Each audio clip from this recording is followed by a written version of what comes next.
नमस्कार, आप देख रहे हैं इंडिया टीवी। आपके साथ मैं हूं पंकज भार्गव। आज 25 जून है, इमरजेंसी लगने का दिन। 48 साल पहले आज ही के दिन देश की सियासत बदली थी। कांग्रेस विरोध ने लालू यादव और नीतीश कुमार जैसे नेताओं को जन्म दिया था। 48 साल बाद वही नेता कांग्रेस के साथ अलायंस करने जा रहे हैं। अलायंस का एक नया नाम चर्चा में आया है। इस नाम के पीछे की सोच क्या है? नाम के पीछे सियासत क्या है? क्या बस नाम बदलने से राहुल गांधी का काम हो जाएगा, या मोदी को हराना विरोधियों की पहुंच से बाहर की बात है?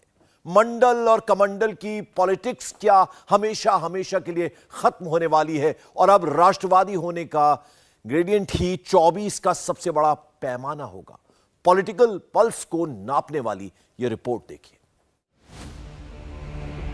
PDA, P for patriotic, D for democratic, A for alliance. Narendra Modi के खिलाफ 24 का चक्रव्यूह बना रहे 14 दलों ने अपने अलायंस का नया नाम सोचा है, PDA। विपक्ष के संयुक्त गठबंधन का नाम पैट्रियोटिक डेमोक्रेटिक अलायंस।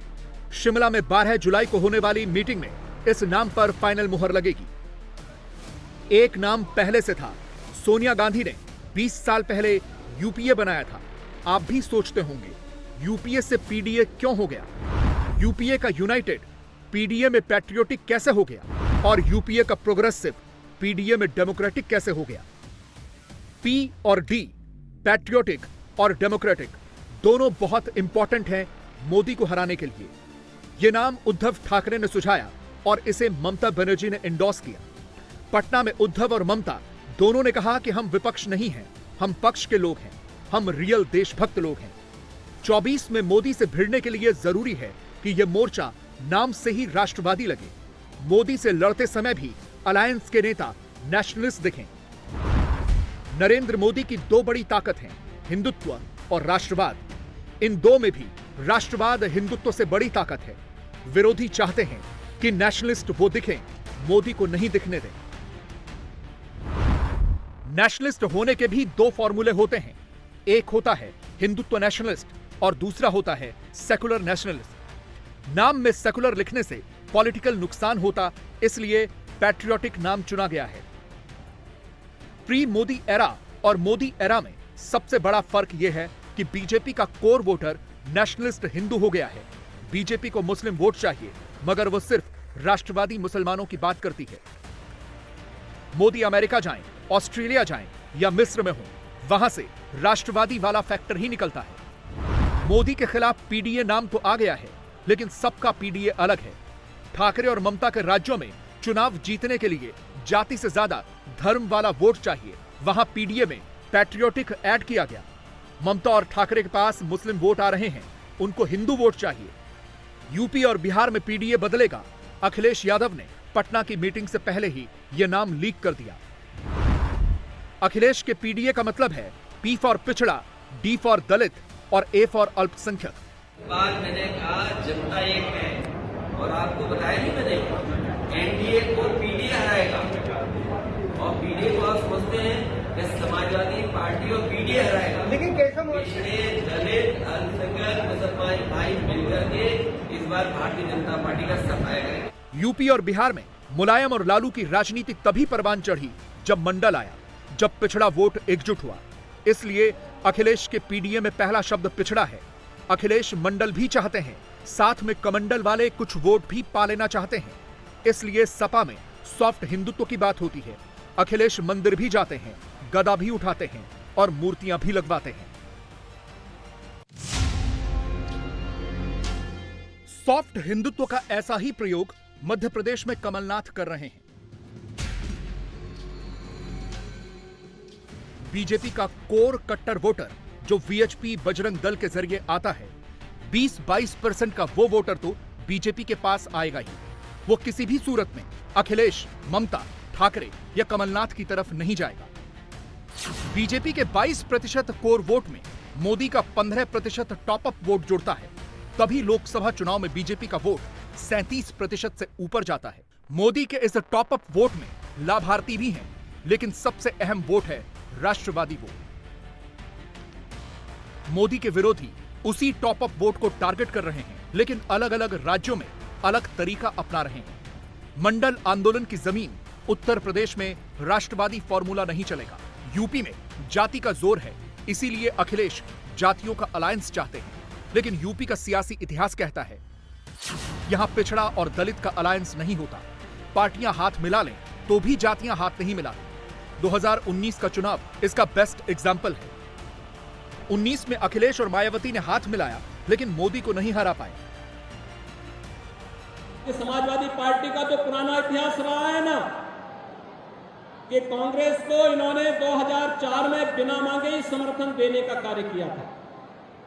वे समर्थन नहीं चाहते थे, लेकिन जबरदस्ती चिपको आंदोलन के रूप में अपने आप को अग्रणी बनाने में माहिर हैं और वही कार्य उन्होंने उस समय किया था। एक बार फिर से उस कथा को दोहराने का कार्य हो रहा है। यूपी में पिछड़ा और दलित अलायंस अगर किसी ने बनाया है तो नरेंद्र मोदी ने ही बनाया है। 2014 में, 2017 में, 2019 में और 2022 में कम से कम 4 बार यूपी जीतकर नरेंद्र मोदी ने दिखा दिया कि वो हिंदुत्व, राष्ट्रवाद, विकास, धर्म और जाति सबको साथ लेकर चल सकते हैं। यूपी में ही पीडीए के कई फुल फॉर्म चल रहे हैं। मायावती ने पीडीए का मतलब बताया, पी फॉर परिवार, डी फॉर दल, ए फॉर अलायंस, यानी परिवार दल अलायंस। बीजेपी ने पीडीए के 2 फुल फॉर्म बताए हैं, पी फॉर परिवारवादी, डी फॉर दंगावादी, ए फॉर आतंकवादी, यानी परिवारवादी, दंगावादी, आतंकवादी। और दूसरा P for property, D for defence, A for alliance, यानी property defence alliance. Uttar Pradesh के डिप्टी सीएम केशव मौर्य कहते हैं कि विपक्ष का गठबंधन सिर्फ भ्रष्टाचार की रकम बचाने के लिए बनाया गया है। पहले तो श्री अखिलेश यादव के पीडीए और जो नया पीडीए बना है, इसमें से असली कौन है, नकली कौन है, पहले तो ये फाइनल हो जाएगा। फिर जो नया पीडीए बना है, मैं यही कह सकता हूँ कि ये प्रॉपर्टी डिफेंस अलायंस की तरह काम कर रहा है, लेकिन पीडीए बकवास है। देश को नरेंद्र मोदी जी से आस है, नरेंद्र मोदी जी पर विश्वास है और वह विश्वास की जीत 2014 से हो रही है और 2024 में 14 और 19 की तुलना में उससे भी बड़ी जीत होगी। इन लोगों का एक ही लक्ष्य है, किस तरह से हम माननीय नरेंद्र मोदी जी को देश का प्रधानमंत्री बनने से तीसरी बार रोक पाए। लेकिन मैं पूरे विश्वास और दावे से कह सकता हूं कि राजनीतिक दल और नेता जहां दिखाई दे रहे हैं, वहां पर वोटर दिखाई नहीं दे। 20 साल पहले शिमला में ही यूपीए बनाने का प्रस्ताव हुआ था। 20 साल बाद 12 जुलाई को उसी शिमला में 14 दलों के नेता पीडीए बनाने के लिए औपचारिक तौर पर बैठेंगे। यह काम तो पटना में भी हो सकता था, क्यों नहीं हुआ? दरअसल कांग्रेस एक टोटके के सहारे है। 2004 चुनाव से पहले शिमला मीटिंग सक्सेसफुल हुई थी। 2004 में कांग्रेस ने सत्ता में वापसी की थी। राहुल की पार्टी को लगता है कि अगर 2024 से पहले फिर से शिमला में मिलें तो दोबारा सत्ता मिलेगी। कल पटना में ये महागठबंधन की रैली हुई, मुलाकात हुई, गले से गले मिलकर के बैठे। मित्रों, ये फोटो सेशन था, फोटो सेशन। एक तरफ मोदी जी ने विकास को आगे बढ़ाया और वंशवाद को समाप्त किया। एक तरफ मोदी जी ने विकासवाद को बढ़ाया और वोट पॉलिटिक्स को समाप्त किया। एक तरफ मोदी जी ने तुष्टीकरण को समाप्त किया और विकासवाद को आगे बढ़ाया। सबका साथ, सबका विकास, सबका विश्वास, सबका प्रयास। मित्रों, मेरी पूरी बात सुन लो। मित्रों, ये परिवारवाद, ये कल वहां कौन इकट्ठा हुआ था? RJD, Samajwadi party, TMC, Uddhav Thackeray, ये सब लोग, मित्रों, ये सब लोग परिवार बचाने के लिए लगे हैं। परिवार और मोदी जी देश को आगे ले जाने के लिए लगे हैं। इस बात को हमको समझना चाहिए। 12 जुलाई को जब 14 पार्टियों के नेता एक साथ बैठेंगे तो क्या कोई कॉमन डिफेंस डील फाइनल करेंगे? नरेंद्र मोदी के खिलाफ वही पार्टियां शिमला में जुटने वाली हैं जिनका वोट शेयर घटता जा रहा है। इनमें सबसे आगे है कांग्रेस। राहुल की पार्टी 2009 में 29% वाली पार्टी थी। 2014 में कांग्रेस 19% वाली पार्टी रह गई। 2019 में भी कांग्रेस 19% पर ही अटक गई। ममता बनर्जी, शरद पवार, अखिलेश यादव, उद्धव ठाकरे, लालू यादव और नीतीश कुमार का जनाधार सिमटता जा रहा है।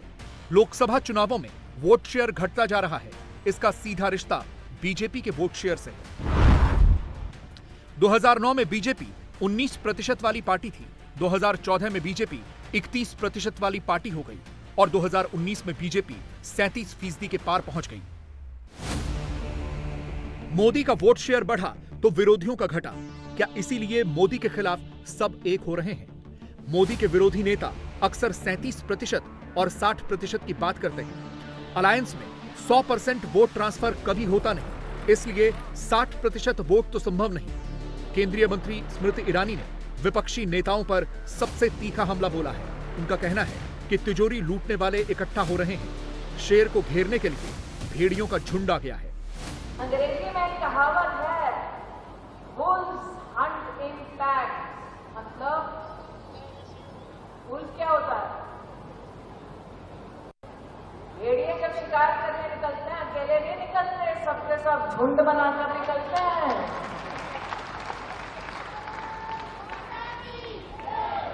लेकिन भेड़िया ये नहीं जानता कि शेर का शिकार होना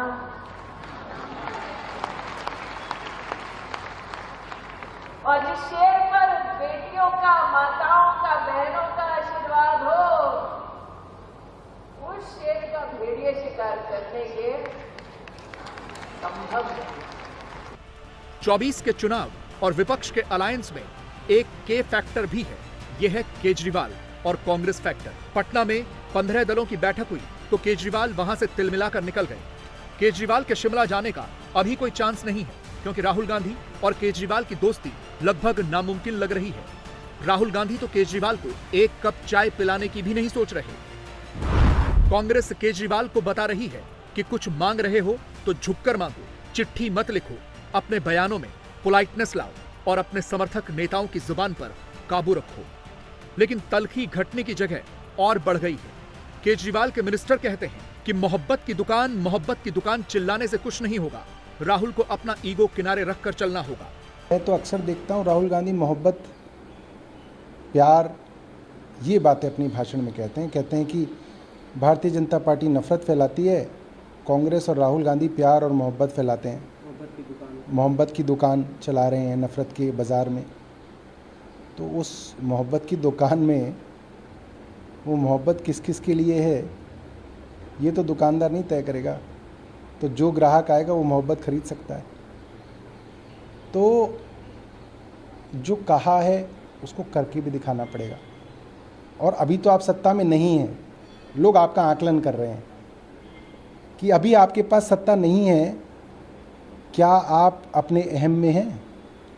अगर आपके पास सत्ता आ जाएगी तो आपका अहम कहीं ज़्यादा ना बढ़ जाए, तो आपको संतुलित होना पड़ेगा। अपनी मोहब्बत की दुकान के अंदर दिखाना पड़ेगा कि आप मोहब्बत बेच रहे हैं। कांग्रेस और केजरीवाल का यह रिश्ता पंजाब और दिल्ली में असर दिखाएगा। दोनों पार्टियां साथ लड़ती हैं तो कुछ चांस बनता। अलग अलग लड़ने का मतलब शर्तिया हार है। इंडिया टीवी हर वक्त हर जगह डाउनलोड करने के लिए सर्च करें India TV news Google play store या ऐप स्टोर पर।